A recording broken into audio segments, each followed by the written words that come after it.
25 अप्रैल 2024 का दिन होता है। एक लड़का होता है जिसका नाम होता है अवनीश। वो सुबह जब उठता है तो देखता है कि बिस्तर पर उसकी पत्नी सोई ही नहीं है। साथ में केवल उसका एक बेटा साथ में सोया हुआ था। तो वो उठता है तो घबरा जाता है और घबरा जाने के बाद फिर वो अपने बेटे को जगाता है। उसकी बेटे का उम्र लगभग 3 साल है। उसके बेटे का नाम विष्णु है। वो शर्म के मारे किसी से कुछ कह नहीं पाता है और चुपचाप ही रहता है, क्योंकि उसकी पत्नी होती है तो वो किसी से नहीं बता पाता है कि हमारी पत्नी घर से लापता है। इधर अवनीश इस बात को किसी से शेयर नहीं करता है और चुपचाप घर में ही रहता है और न तो पुलिस में इस चीज़ की शिकायत दर्ज कराता है। इस बात को केवल जानते हैं तो विष्णु के परिवार वाले जानते हैं और कोई नहीं जानता है। अच्छी बात होती है तो वो दबाने से दब जाती है, यदि बुरी बात होती है तो वो आग की तरह फैल जाती है, चारों तरफ सभी लोग जान लेते हैं।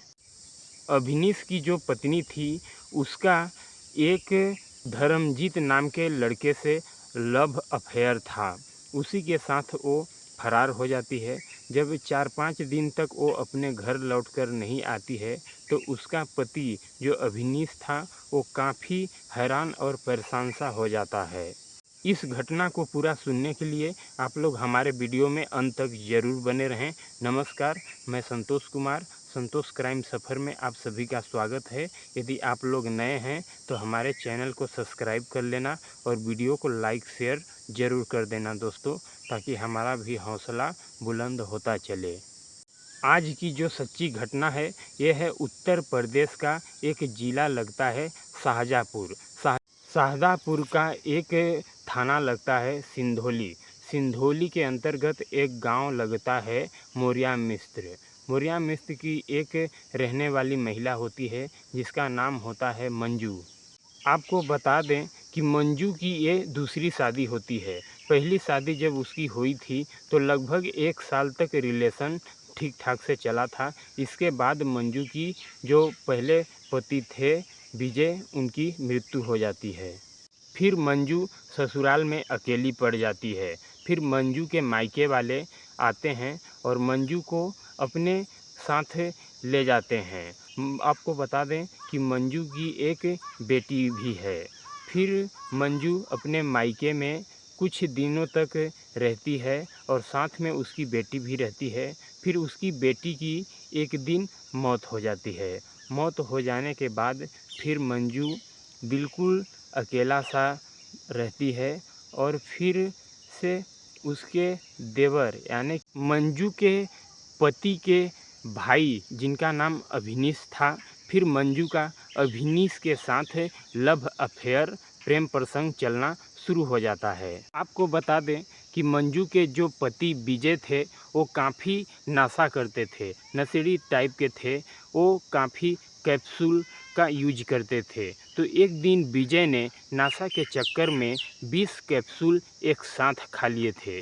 20 कैप्सूल एक साथ खाने के कारण कैप्सूल शरीर में जा कर के अपना प्रभाव दिखाना शुरू किया तो विजय इस चीज़ को नहीं झेल पाया और विजय की मृत्यु हो जाती है।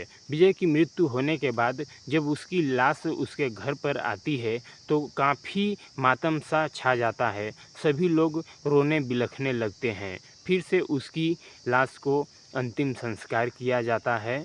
इधर विजय के जो पिता थे वो भी बेटे के मृत्यु हो जाने के बाद काफ़ी हैरान परेशान रहते हैं और उनकी भी लगभग 2 साल बाद मृत्यु हो जाती है।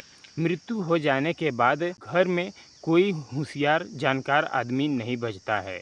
इधर मंजू अपने मायके में जब रह रही होती है तो अवनीश से उसको लव अफेयर था। फिर मंजू अपने मायके से अपने ससुराल यानी कि घर चली जाती है। घर जाने के बाद वहाँ पर अवनीश से उसका लव प्रेम प्रसंग तो चल ही रहा था। जब वो घर चली जाती है दोनों एक साथ मिल जाते हैं तो और ज़्यादा गहरी तरह से उन दोनों का प्यार प्रसंग चलना शुरू हो जाता है। इन दोनों का लव अफेयर आखिरकार गांव और घर वाले जान लेते हैं। तो इन दोनों की गांव की रजामंदी और घर के लोगों की सहमति से दोनों की शादी करा दी जाती है, मंजू और अभिनीश की। फिर ये दोनों आपस में एक जगह पर रहते हैं और एक आध साल बाद इनको एक बेटा होता है। उस बेटे का नाम ये लोग बिशु रखते हैं। अभिनीश और मंजू की जब शादी हो जाती है तो ये काफ़ी खुशहाल तरीके से ज़िंदगी जीना शुरू कर देते हैं। फिर एक आध 2 साल का समय बीतता है तो जो मंजू होती है उनका अपनी चचेरी देवरानी जेठानियों से भी नहीं पटता है और उसका अक्सर लड़ाई झगड़ा होता ही रहता है। इधर कुछ दिनों का समय बीतता है तो मंजू का अब अभिनीश से भी लड़ाई झगड़ा होना शुरू हो जाता है। इन दोनों के बीच की भी दूरियां अब लगभग दूर होती चली जाती है। तो फिर मंजू जो है गांव के ही एक धर्मजीत नाम के लड़के से लव अफेयर प्रेम प्रसंग चलाना शुरू कर देती है। इसी बीच में अब वो दोनों एक दूसरे को अपना अपना नंबर शेयर कर देते हैं और वो दोनों फ़ोन पर बातचीत करना शुरू कर देते हैं और अब उन दोनों की आपस की दूरियां और नज़दीक होती चली जाती हैं और वो दोनों अब प्रेम प्रसंग यानी कि संबंध भी बनाना शुरू कर देते हैं। क्योंकि मंजू जो थी वो अभिनीश से संतुष्ट नहीं थी, उसको शारीरिक सुख अभिनीश नहीं दे पा रहा था, इसलिए वो अब धर्मजीत से प्रेम प्रसंग लव करना शुरू कर देती है शारीरिक सुख के लिए। फिर एक दिन का समय आता है 25 अप्रैल 2024 का, जब अभिनीश सुबह सुबह 6 बजे अपने बिस्तर से उठता है तो वो देखता है कि उसकी पत्नी बिस्तर पर है ही नहीं, उसका बेटा बस बिस्तर पर है, उसकी पत्नी कहीं दिख ही नहीं रही है। तो अभिनीश अपने घर में खोजता है और माता पिता से पूछता है तो वो लोग बताते हैं कि हम तो नहीं देखे हुए हैं। और वो अपने बेटे को भी उठाता है और उससे भी पूछता है तो वो भी बताता है कि हम नहीं देखे हैं। फिर वो काफ़ी हैरान परेशान हो जाता है और थाने में इसकी रिपोर्ट भी दर्ज नहीं कराता है। और उसकी जो पत्नी मंजू थी वो उसी धर्मजीत नाम लड़के के साथ फरार हो जाती है। फरार हो जाने के बाद 4-5 दिन तक जब वो अपने घर पर नहीं आती है तो उसके माता पिता शिकायत करने के लिए अभिनीश के घर पर आ जाते हैं कि तुमने हमारे बेटी को कहाँ किया है, कहाँ भगाया है, कहीं मार तो नहीं दिया है। फिर एक दिन मंजू अपने मायके चली जाती है। मायके चले जाने के बाद वो अकेली वहाँ पर जाती है और अपने बच्चे को तो अभिनीश के पास ही छोड़ के चली गई थी।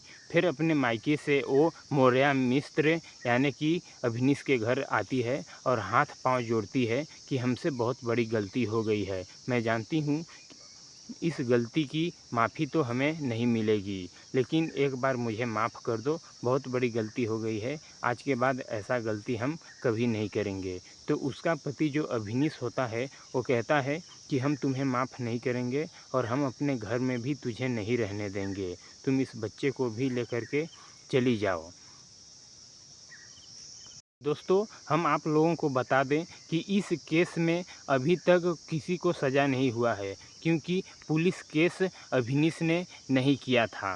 दोस्तों, ये घटनाक्रम सुनाने का उद्देश्य मेरा किसी को ठेस पहुंचाना, परेशान करना नहीं है, बल्कि आप लोगों को जागरूक करना है कि इस तरह की घटनाएं घट रही हैं देश दुनिया में, तो आप लोग सावधान रहें। जय हिंद, जय भारत दोस्तों।